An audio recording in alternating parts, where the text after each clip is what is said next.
I need to have you tell me.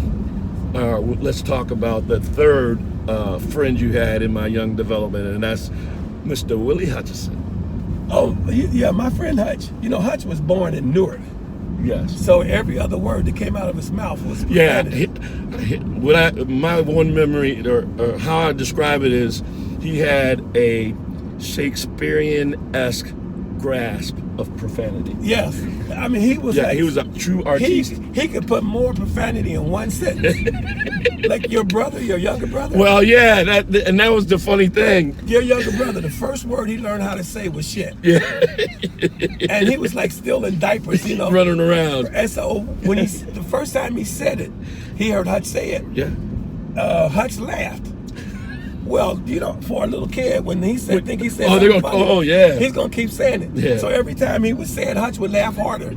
So the first word Troy learned how to say was shit, and he got it from Hutch. Oh, so I met Hutch. We had just moved to Freehold, and I was coming out of this lumber store, and there was this black guy that was buying this paneling, and he was trying to put it on top of a Volvo or something like that. So I just sat there and watched him saying, you're not going to be able to get that on top of that car. And even if you do, when you go down the highway where you tied it down, the front of it's going to pick up and crack. Oh, right. Yeah. So I just watched him for about 15 to 20 minutes. So finally I went over to him. I said, listen, you're not going to get that on top of that car or in the car. I said, I got this station wagon. I live about 5 minutes from here. I'm going to go home and drop off my load, and then I'll come back and I'll take your stuff to your house for you.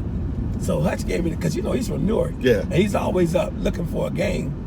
So he gave me this look like, you gonna come back and take it to my house? I said, yeah, I'll take it to your house. So when I came back, he was still there. I put the stuff in the car. He lived about maybe 15 minutes from there. Yeah. So when we got to his house, I took it in. We put the stuff in the house, the family. And I said to him, do you know how to put this up? And he said, no. I said, well, I'll come back and help you. I got tools. Right. So that's how we started. So then I went and looked in his refrigerator, and it was filled up with Shasta Cola. Right. Well, you are a Pepsi Coke connoisseur, and you see Shasta. It's like kryptonite. We have moved up, like Weezy Jefferson, and we live in the burbs. Yeah. We do not drink Shasta Cola in the burbs. So I looked in his refrigerator, and he had this Shasta Cola. And I said, look, in Paris, we might end up being friends, but when I come over to do work, I don't want no Shasta Cola. I want some name brand cola, Pepsi, Coke, but some name brand soda. So he looked at me like, this man just walked in my house. He just met me. Just met me, opened my refrigerator, and told me that my soda is too cheap for him. He said, either this guy and I are going to be friends, or we're going to fall out. Well, I'm willing to fall out, because I'm telling you what I'm expecting. You're gonna be honest. Right. You're going to be honest. Yeah. So that's how we met. So then,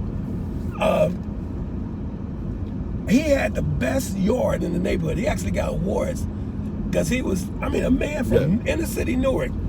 He had a touch for flower. Like if you see all the landscaping I did, right. I always have in the back of my mind, Hutch is going to show up. Yeah, and he's going to judge you. And it's got to pass Hutch's inspection. Right. So Rochelle said that Hutch was up in the attic working.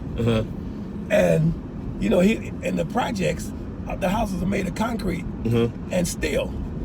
So Hutch is up in his attic, and he sees the floor, so he thinks he can walk along the floor. Well, the floor is drywall. Yeah, I can't imagine he took more than 1 or 2 steps, and he was. Well, he was walking back and forth on the drywall, but he didn't lift down to pick up a box with that extra energy. So he reached down to pick up a box while he's standing on the ceiling, and he falls through the ceiling, and he's up by his arms, holding himself in the air. So Rochelle runs in the room and sees his legs hanging out and down to his waist, and he said, help me roll. So rather than run around and get a ladder for him to stand on, she tries to push him back up through the ceiling.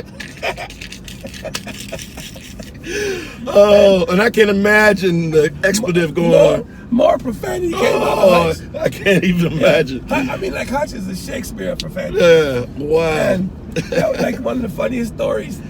And Rochelle said, well, the first thing I thought about was to try and push him back up through. I said, yeah, Ro, because you got those big muscles.